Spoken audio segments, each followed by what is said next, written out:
Hoje, o recorte que a gente vai analisar sobre o analfabetismo funcional respeita as causas do analfabetismo funcional. Há um engano muito ingênuo, superficial, acreditar que o analfabetismo funcional seja um problema cognitivo meramente. Obviamente pode ser, mas há possibilidade em que a restrição cognitiva não seja propriamente a causa, mas sim o efeito disso. Eu listei 4 causas possíveis para o fenômeno maldito do analfabetismo funcional. Primeira causa que eu quero listar, propriamente, é uma doença cognitiva. Por exemplo, um caso de autismo, um caso de demência, casos de dislexia graves, tal, etc. Não é assunto que eu domine, não é assunto foco da minha atenção. A doença cognitiva de cunho neurológico, de cunho cerebral, etc. Tá? Então, enfim, tenho que registrar como uma causa, mas não tenho expertise e nem debruço atenção a esse tipo de situação da doença cognitiva propriamente dita. Num sentido amplo, pode-se afirmar sem nenhum problema que o analfabetismo funcional é doença. Doença. O sadio, o são, para nós, é usar a inteligência plenamente. Agora, num sentido estrito senso, quando eu chamo de doença, aqui, aspecto mais aí para bastante neurológico, tá? Alguma coisa mais nesse sentido. O segundo causa que eu listo aqui como causa do fenômeno terrível do analfabetismo funcional é o mau aprendizado. Nós aprendemos mal. É horrível dizer, mas enfim, a escola muitas vezes é a origem do analfabetismo funcional, porque a pessoa aprendeu errado a pensar, aprendeu errado a usar a cabecinha. Você está entendendo? É isso mesmo, não fala nesse tipo de barbárie. Imagine nós que vamos a uma academia e lá na academia nós fazemos exercícios errados, postura errada na hora de fazer exercício, intensidade errada, sequência errada, nós nos deformamos, gente. A mesma coisa acontece com a inteligência. Se você aprende de uma forma errada, que hoje o que escola ensina é decoreba, basicamente, é conformidade, tá? Então você vai ter lesão, gente. Então isso é um mau aprendizado, tá? Esse é o caso muito comum do analfabetismo funcional.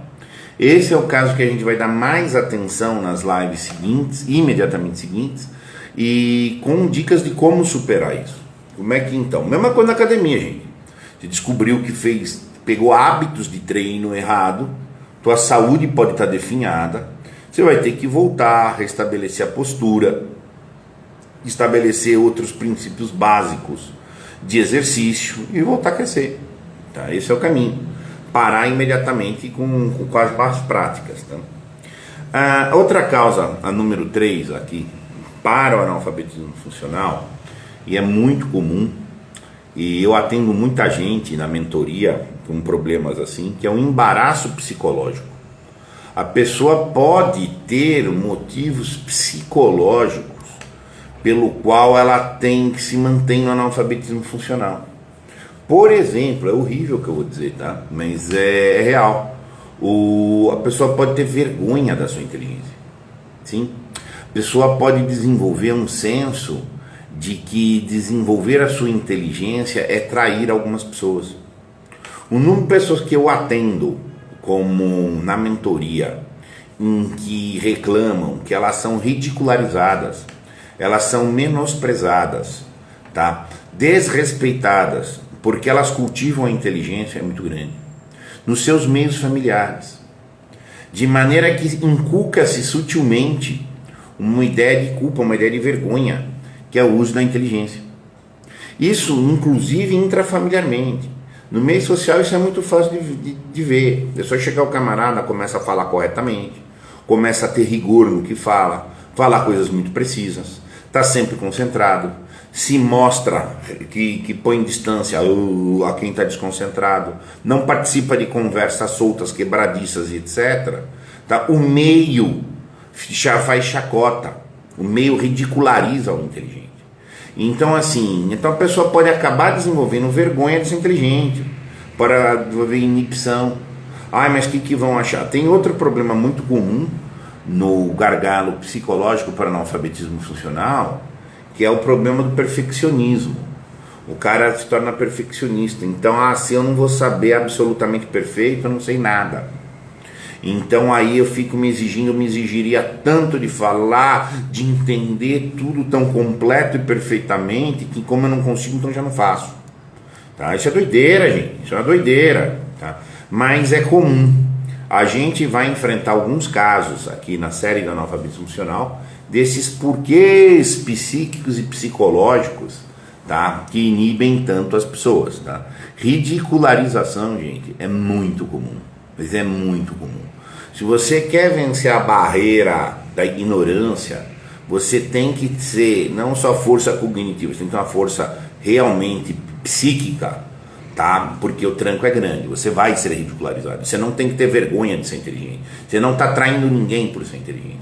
Se as pessoas se traem, é problema delas se trair, tá? Mas você tem que pegar e seguir tua vida, meu, tá? O problema do meio é do meio, tá? E um quarto motivo, e esse é muito pesado, tá? Isso é muito pesado e é muito forte o que eu vou dizer, mas enfim, você nunca pode enfrentar o assunto do letramento sem enfrentar, associado a ele, um problema da liberdade humana. O letramento como uma atitude de liberdade e o não letramento como uma atitude servil. Sim, absolutamente uma atitude de ser servo. Tá?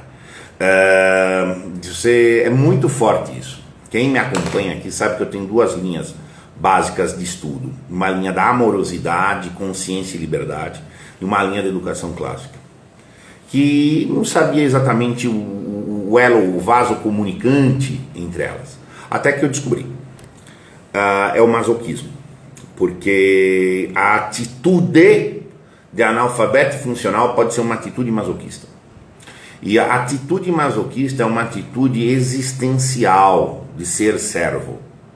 As pessoas normalmente associam o masoquismo, o sadomasoquismo, àquela coisa da caricatura sexual, que é um problema de sexo, de chicotada, de correntes, de chicotes de couro, etc.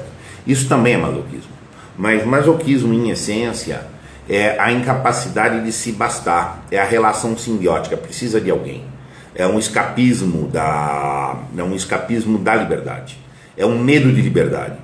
Há um ponto em que a pessoa pode sofrer, pode apanhar, mas ela tem tanta dependência do outro, que inclusive se este outro a humilha, abate, etc., ela fica ali. Não existe essa questão que alguém gosta de sofrer, que alguém gosta de apanhar, que alguém gosta... Não. Existe a impossibilidade de ficar sozinho para muita gente. É um sentimento de insignificância, um sentimento de impotência que a pessoa tem, de tal tamanho, que ela precisa agregar em alguém, procurar um sádico, tá? E que inclusive se esse sádico ficar maltratando, ela fica ali. Na medida que ela apanha mais leal ela é. Exato. E isso é uma forma de analfabetismo funcional. Exato. A pessoa deixa de ler a realidade. E muito analfabeto funcional é por causa disso. Ele tem uma estrutura existencial de masoquista. Então ele nunca decide um sentido de um texto. Ele nunca decide um raciocínio. Ele precisa de alguém que fica instruindo ele o tempo inteiro.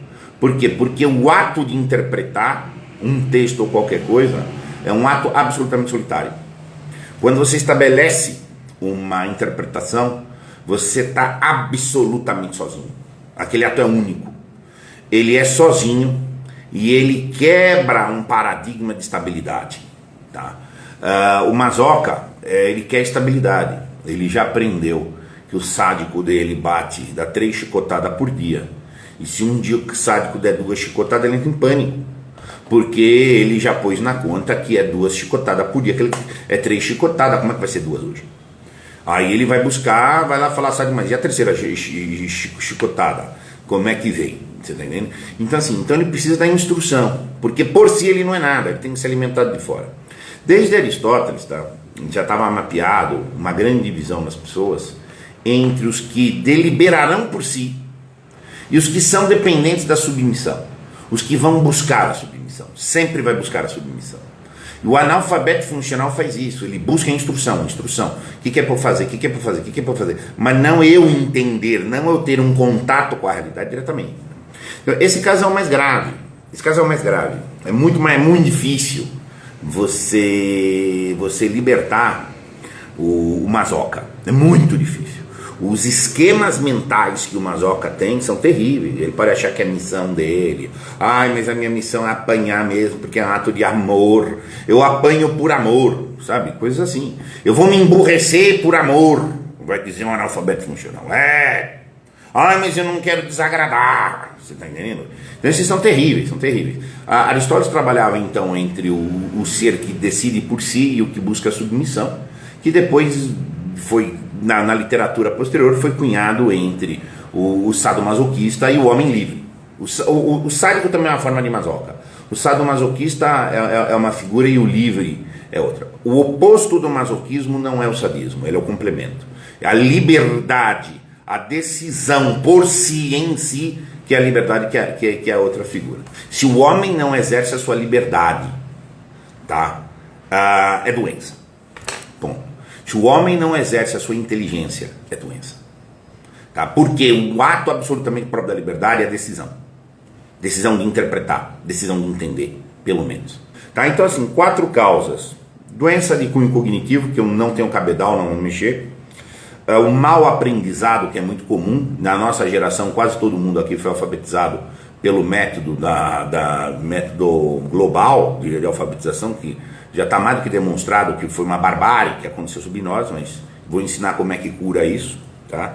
Embaraço psicológico, que é muito caso a caso, a ridicularização, a vergonha, um falso sentimento de culpa, ou aquela questão mesmo de um vício existencial, que é muito profundo, mas enfim, existe, está cheio de masoca por aí. Quando você aprender a ler masoca, e aí eles ficam naquela questão ali de ficar dependente, tá? Então, meus caros, um grande abraço.